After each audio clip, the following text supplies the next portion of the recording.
Guys, I have the corporate story of the year. It's a bit long, but listen. She starts off like this. Hey, Wes. Lol. I've always wanted to tell this story. It's a pretty long one, but what the heck? When someone says that, you know it's going to be fire, so keep sending your stories in. So, about the corporate stories, Wes, my experience has been crazy.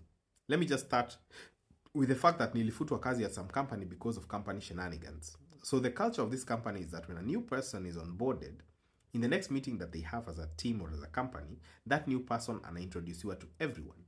They had also a routine of how to do it. Name, age, department, and most importantly, relationship status. Shikilia hapo. Sasa hapa kwa relationship status, walikuwa na a way ya kuweka sort of a loophole. So basically, ikifika ni hapa kwa relationship status, hakuna cha dating, single, in a 4-year relationship or anything like that. It was either married or not married. And ukistretch sana, almost married for those ones who are engaged with upcoming widows. This one want too many.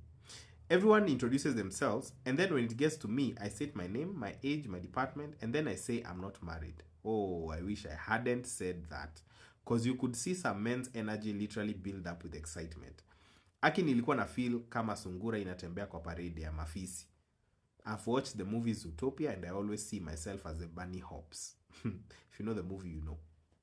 Sikuelewa why there was that energy. Because there were only like 2 guys who were single and they didn't even react. One of them looked like he couldn't wait to get out of this meeting. Arudi shughuli zake. He was the only one that kind of caught my eye. So every office has that one guy who's overly friendly with everyone. But he's usually harmless. So I asked this guy, what's up with this marriage thing? Akaniambia, there are people here people who are married usually get some sort of benefits in the sense that there is a merry-go-round when you're planning for a wedding. The company will come through and chip in quite significantly in the expenses of the wedding. I don't know if this part was a joke or not, but walisema marriage benefits ati they encourage people wawane, and that's what the company prefers. I didn't get this cause kwani shida yako ni nini kama nimeolewa? I wish I knew. The married ladies looked at you like the side chick that is seducing their man or stole their husband. Especially wakiona the married men giving you attention at the office. Let me tell you, Wes, attention they did give me. I was at first shocked and then appalled. I mean, these were the same guys who were professing that they were married and even stating how long they've been married like it was a badge of honor. How is it then that these same men are the ones who are spending minutes at my desk asking me stupid questions and taking turns as if they are competing to see who gets me first? All the while, I'm getting nasty stares from married women who imagine that that's exactly what their husbands do in their offices. Nimetype sana, wacha niongeze.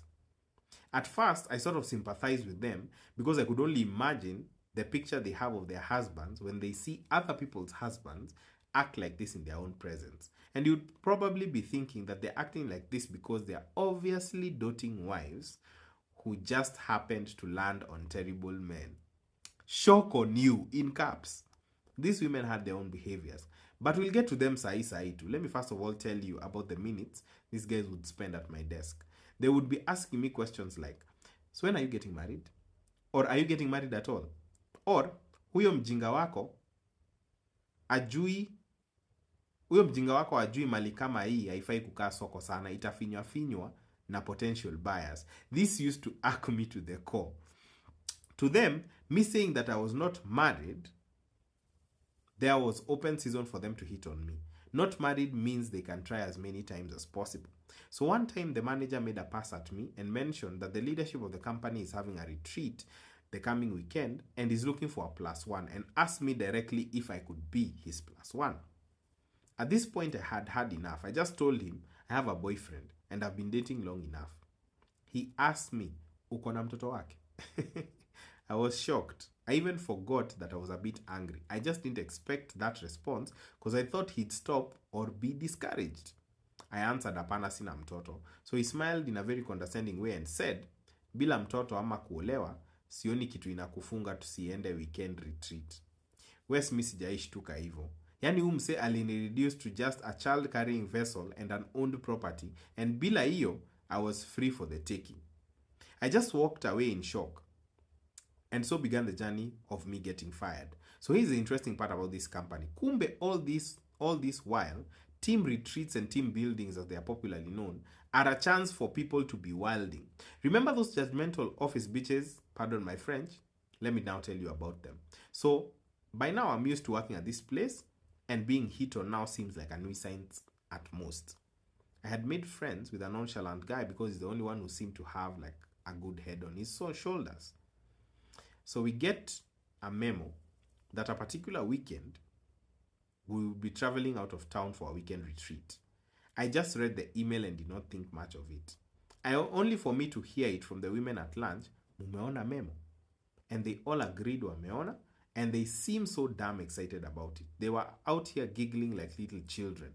Honestly, it reminded me of funky vibes. So I asked the nonchalant friend, mbona hiyo memo iko na mambo mingi hivyo?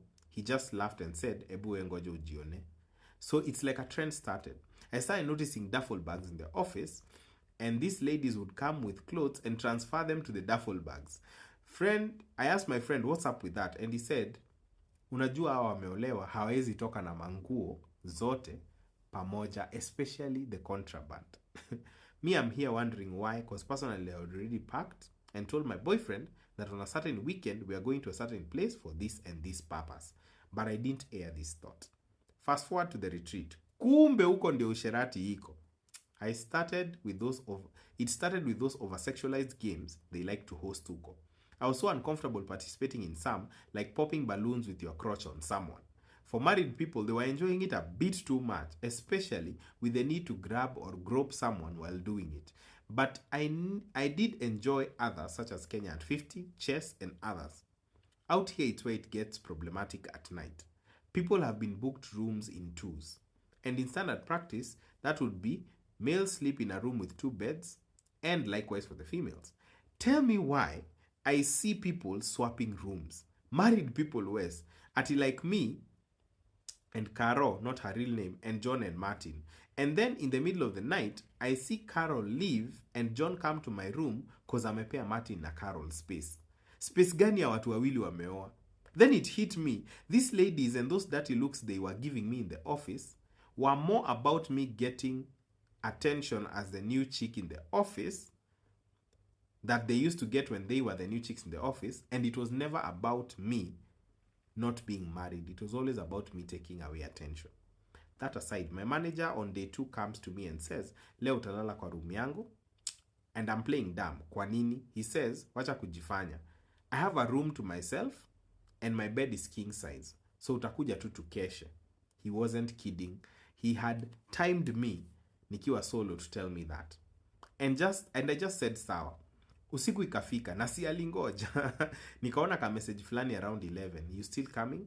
Nilisomea hapa kwa notification bar na nikalenga. In the morning, which was the last day of our stay, as we were leaving in that afternoon, he asks me while we were having breakfast, jana ulikataa kuja. I made up some excuse and said I got a headache and slept early. He said, haha, ni sawa tu. I immediately knew with the way he said it, this would be a problem, and it became a problem. When we were going back, while he was addressing the high points and the low points of the training, he kept singling me out and pretending that he's singling me out because I'm the new girl. Back at the office, he became cold, started looking for mistakes about my work, and being unreasonable with time and deadlines. And one time he had the audacity to tell me, maisha yako ingekuwa rahisi sana kama ile siku ungekuja. And he walked away. That was the final straw. I just wrote my resignation letter effective immediately.